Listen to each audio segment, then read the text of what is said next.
What is up, bros? Today we're going to be looking at the Tyrdcar version 2, which is upgraded in pretty much every way over the Tyrdcar version 1. So the Tyrdcar version 1 was a plank of wood. It used a 3-cell 5,000 mAh battery, and it was very heavy. It had no suspension. The motors were directly mounted to the piece of wood with some metal angles. So it kind of sucked to drive, but I realized that quad motors could actually work for an RC car, although they also kind of sucked, but I've been working on that. So for version 2, I have lightened the entire car a lot. It's entirely 3D printed. It has independent suspension on each wheel, which is a huge upgrade because this lets it grip the road much better and jump things and other stuff like that.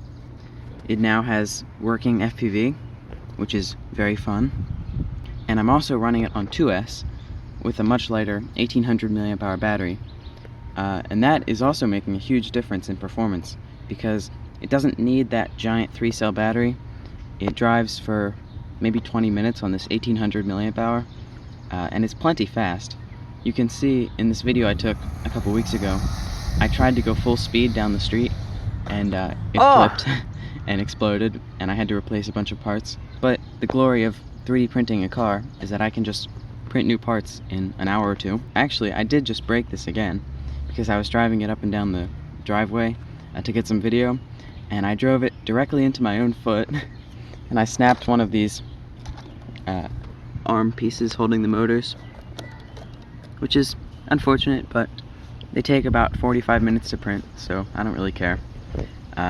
You can see that it's, snapped off.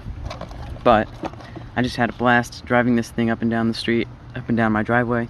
You can drift with it with these TPU spiral wheels. They're meant to not have a whole lot of traction so that you can drift around.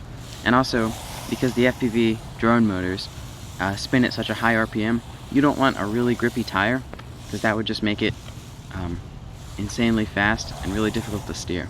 Yeah, you can tell that this doesn't have any actual steering mechanism.